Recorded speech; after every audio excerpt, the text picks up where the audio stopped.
friendships.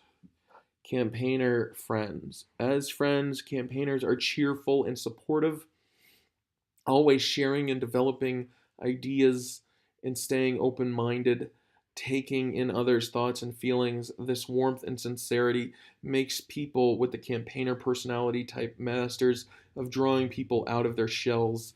And as a result, they tend to have a huge circle of friends. Yeah, I've always experienced that.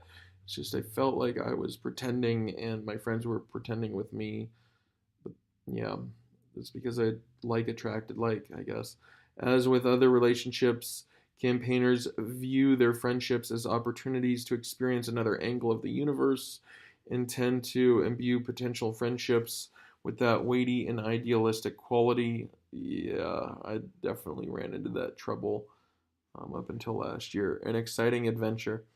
More outgoing types will naturally gravitate towards them, but campaigners will also go to great lengths and be surprisingly persistent in their efforts to get to know more reserved personalities. Their ability to tune into others and speak their language with that characteristic infectious enthusiasm helps them in this endeavor, and the allure of mystery that reserved types, especially introverted intuitives, bring to the table will keep campaigners intrigued for years. These personality types may never be able to reciprocate the breadth of human interest that campaigners present, but they do appreciate campaigners' efforts. Yeah, like I definitely realized that, you know, I was this summer I was expecting um, introverted intuitives to understand everything that I was talking about instead of just listening to what they cared about and realizing that, you know, not everyone, people can often find fear in the big picture. Whereas if they just know about their big picture, they can play a role in an even bigger picture, which I see is how, you know, introverted intuitives have been abused in the entertainment industry, have been, you know, abused in the creative industry as a whole, whether they be engineers, whether they be inventors, whether they be, you know, farmers even. And I'm like trying to implement an infrastructure to bridge that trust um, in a trustless system. That trust is left up to peer-to-peer interaction, which will definitely benefit introverted, intuitive creatives in this world, whether they be engineers, inventors, lawyers, or whatever. It doesn't matter if they're traditional artists or musicians. It's redefining how creatives can look out for themselves without having to, know how to trust a middleman in ways that may not come naturally to them. But campaigners' interest in others can be a double edged sword. This pure idealism comes with certain expectations, and too often campaigners hold their friends in an unrealistic light, expecting them to keep up with the constant flow of ideas and experiences that they consider integral to life. Yeah, this is how so many bridges were burned this summer, and I had no idea why they wouldn't listen to something that was outside of their breadth, and they would push me away, blame it on me, and I knew exactly why. And it was just realizing that there was nothing I could do as much as, you know, it wasn't my fault, it wasn't their fault. It's something natural. It was a natural consequence that we were both experiencing. I didn't let myself feel betrayed. They didn't want to admit that they felt betrayed. It was just it was tough because there was no amount of intelligence that can explain that away. It just needs to happen.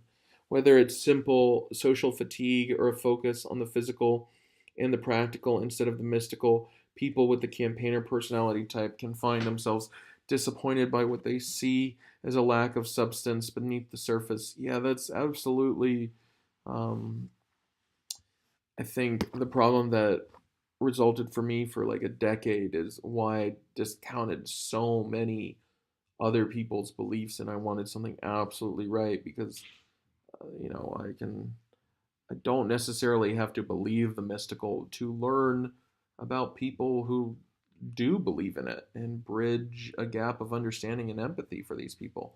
Campaigners tend to get deeply involved in others' lives, going to great lengths and efforts to be the selfless, caring, and supportive people they are, and all the while forget to take care of themselves. Yeah, for sure. That used to be my thing. Both in terms of basic needs like financial stability and rest, as well as more emotional needs like mutual understanding and reciprocation.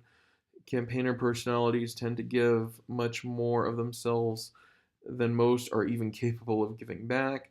This sort of imbalance isn't sustainable, as seemingly one sided generosity often leads to criticism and resentment on both sides. Absolutely. So, yeah. Making life spectacular. Luckily, campaigners are open minded and sincere enough in their friendships and connect with and understand even their acquaintances well enough that they recognize that not everyone expresses themselves in the same ways. Absolutely. And that's okay. Absolutely.